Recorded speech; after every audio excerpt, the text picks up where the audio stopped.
Voilà, c'est pas forcément le cas pour tout le monde, mais tranquille. On est bon? Allez, c'est parti. Ça part sur un Ditto. Ça part sur un Ditto, mesdames et messieurs. Vous le voyez, deux Ness qui vont se taper dessus.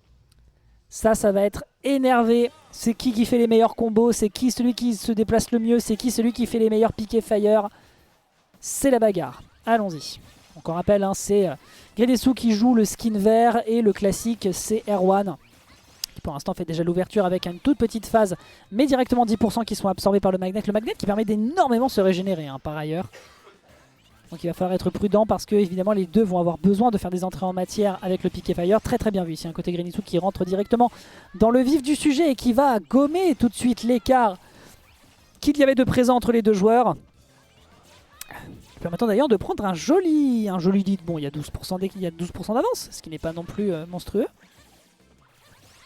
Après Baker, comment on arrive à s'en débarrasser? Tout simplement en respectant ici un adversaire qui revient sur ce terrain sans consommer son up B. Voilà, il faut l'obliger. Hein, et derrière le forwarder de Greninsu qui va pouvoir directement dévorer l'adversaire. C'est peut-être un peu gourmand de faire ça en zone rouge. Hein. La plupart des Ness en général ont tendance à se mettre dans cette espèce de diagonale. Ce qui peut être un peu délicat pour certains personnages qui n'ont pas une bonne airspeed pour réussir à punir. Donc là pour le coup était bien envoyé et ça permet justement de faire une belle avance. Erwan qui se perd un petit peu sur cette spot dodge. On rate le grab. Et là Greninsu qui se fait encore une fois un peu décontenancé. On a fait cette overextend. Et là il faut punir. Comment est-ce qu'on punit? On punit en prenant le B. L'adversaire n'a plus de ressources. Et ça va être la chute libre. Bien joué. Il ne fallait pas autant se rapprocher du bord de terrain. Les deux sont conscients quand même que c'est un gros risque de pouvoir revenir avec la recovery sur le B. Forcément, ça fait que cette situation, elle veut être évitée le plus possible. Et c'est donc par ce moyen-là que Greninsu se fera prendre sa première stock face à un Erwan qui est déjà sur 90% sur la stock numéro 2. Backthrow, ça tue pas. Mais la prochaine pourrait être peut-être décisive. Notre alerte. Ok, c'est très très bien joué pour l'instant ce qu'il est en train de nous faire. Ouais, derrière malheureusement tu prends pas le bord de terrain. Donc forcément la punish, elle est toute trouvée du côté de Greninsu avec un phénoménal up smash. Quel dommage. Et là sur cette dernière stock en mettant seulement 26% à Greninsu. Bien vu sur cette air dodging, hein, très bien. Vraiment cette espèce de rythmique avec Greninsu qui joue toujours un petit peu sur droite-gauche pour essayer de surprendre le plus possible. Le magnet également qui lui permet de stall l'adversaire qui n'attend jamais son positionnement avec ces espèces d'images fantômes faisant qu'on pense qu'il est présent et qu'il est placé sur un espace sur lequel on peut le punir. Le forward smash à 53% et pourquoi pas après tout. Forwarder. Notre alert ici, bien joué. On commence à prendre quelques petites interactions qui sont déterminantes pour le moment du côté du joueur de la team Neocan. Piqué fire into piqué fire. C'est traumatisant, vous l'entendez, vous aussi. C'est bonheur.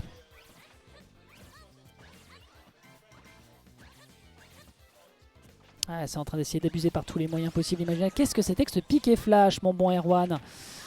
Ça part d'un piquet flash loupé, hein, cette interaction précise. L'atterrissage qui permet directement d'aller chercher le forwarder et ensuite le upper pour clôturer après le magnet. Greninsu qui, sans trop transpirer, va réussir à prendre le premier point. Il y a encore 2 games à sécuriser de son côté. Le joueur de la Neocan qui se fait, il faut le reconnaître, un petit peu ensevelir, pour ne pas dire recouvrir, du skill qui est présent côté Greninsu, qui en termes de placement et en termes de subtilité dans la manière dont il bouge, fait la diff. Avec le bomber El Buenobero qui devait pas être présent ce soir mais qui décide de nous faire la politesse de venir, le bon Arthur. Alors allez, game numéro 2 avec pour l'instant un Greninsu qui a l'offensive pour lui. On est sur Battlefield cette fois-ci. Quelle va être la stratégie adoptée par le joueur Neocan avec une plateforme supplémentaire? Les deux bougent en utilisant toutes leurs ressources par tous les moyens. Footstool into magnet. Ok. Oh purée, les deux sont en train d'utiliser toutes leurs ressources. Bon, faut le dire, c'est un peu...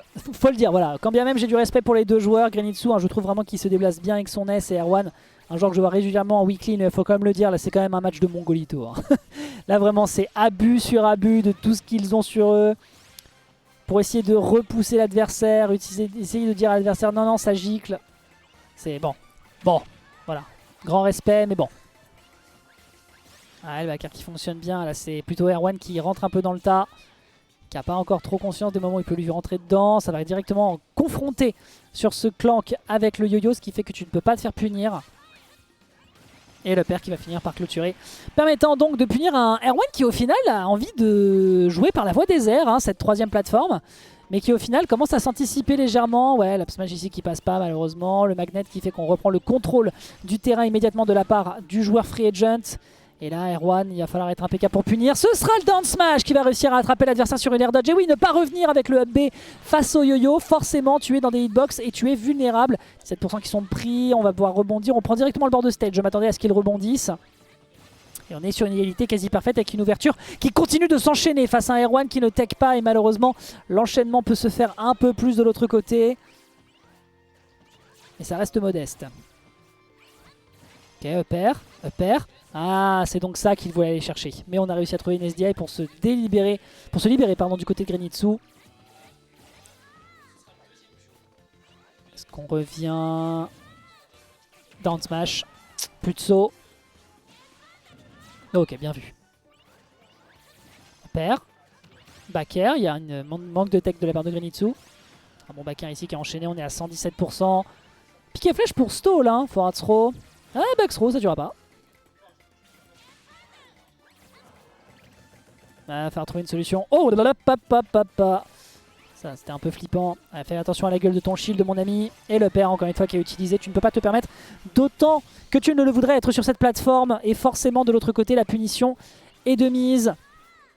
Et là, pour le coup, on est quasiment à ça de la plier, cette mise, avec un bon down smash quand même qui est fait du côté d'Erwan. Prendre la stock dans les prochaines interactions va être capital. Ce faisant, nous partons en game numéro 3 avec un Grenitsu qui, contre toute attente, eh bien, se retrouvera à 2 stocks contre son adversaire. C'est dur, c'est dur, c'est dur. Il y a des ditos qui sont ingrats. Je pense que celui de Ness, d'autant plus qu'il doit créer certainement le breakdown mental avec le sound effect, le sound design des personnages. Donc là, je pense qu'on est actuellement en train de devenir fou du côté du joueur Neokan autant que de Grenitsu. Mais ça n'est pas grave, exactement comme dans Bloodborne, c'est celui qui sombrera le plus dans la folie qui aura raison à la fin. Voyons un petit peu comment on arrive à s'en sortir. Grenitsu donc avec un 2-0 qui pourrait encore aller chercher l'affrontement contre Pew et peut-être remporter pour la 2e fois consécutive la Saicom Weekly. Et on décide donc du côté d'Erwan de miser sur sa Byleth. Une Byleth que j'ai vue récemment en weekly. C'était à la Knockout Zone 49 où il a affronté Teco avec. Et je tiens à rappeler que la vieille Byleth de Teco a réussi à l'emporter contre lui avec sa propre Byleth. C'était un ditto. Donc c'est vous dire à quel point j'ai confiance dans les capacités du joueur. Ah, il y avait de l'idée, il y avait vraiment de l'idée. Assez surpris d'ailleurs que ça n'ait pas touché. La Byleth c'est pas vraiment la même limonade. C'est vrai qu'on n'a pas forcément la mobilité. Le personnage est quand même globalement lent. Mais par contre, il a un kill power qui peut clairement exploser celui de Ness si on arrive à trouver les bons placements sur les bons endroits. Le neutral air qui va beaucoup servir, notamment pour surprendre un adversaire avec sa hitbox en Quake. Un tilt qui est tenté, bien sûr. Hop là, le back air en sour spot qui va quand même réussir à surprendre. L'air dodge, bien sûr, qui est consommé. Le bait était bon, mais on n'a pas l'occasion de trouver une punish. Le down smash qui est évidemment très très laggy. Hop, neutral air. Dommage. Il y avait de l'idée en attendant un tout petit peu sur le timing pour le down tilt, le up smash qui surprend un peu. On a un petit peu plus de mal à trouver des punish du côté de Grenitsu. C'est avant tout la range avec les 10 joints qui surprennent. Est-ce qu'on tue? On tue pour une question, je pense, de DI. On n'arrivera pas à tuer de par l'absence de rage sur ce back air du côté du joueur Neokan. Et là, comment est-ce qu'on arrive à confronter ce bouclier adverse? On trouve malheureusement pas le grab ici, le neutral air qui surprend, le forward tilt qui tuera pas encore non plus. Je croyais que ça avait du kill powers perso. Oh, il y avait de l'idée, malheureusement c'est pas encore fait. C'est pas encore fait, on n'est pas encore au bout du bout. Et ce sera le side B qui va réussir à surprendre sur un sweet spot. Très très bonne cueillette, un grand coup de louche pour dévorer le pauvre Grenitsu qui n'a pas eu trop l'occasion de gratter son adversaire. Pair, B, back air, ça met déjà une quarantaine de %. Réenchaîné, il n'y aura pas de dash attack après ça, c'est dommage. Oh, très belle spot dodge. Ouais, l'atterrissage, vraiment l'hitbox d'atterrissage, elle est mal anticipée par la plupart des joueurs, exactement comme avec Falco et son forward air. Ok. Ouais, ça par contre c'était le coup de trop.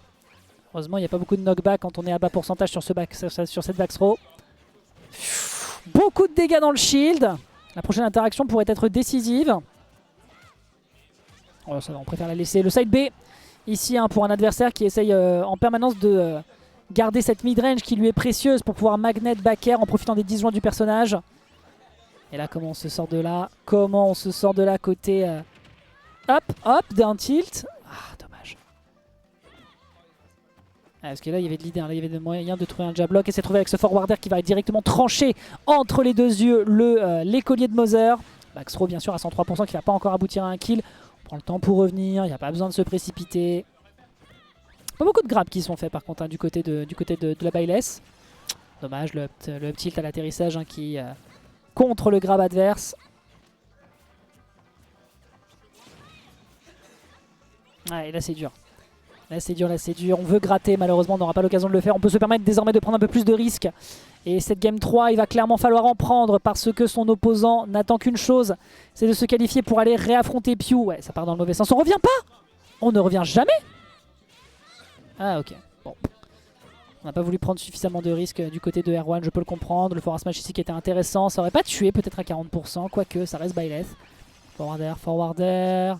Le sock est consommé, on a le temps de revenir en esquivant le piqué fire. Down air into up, into neutral air.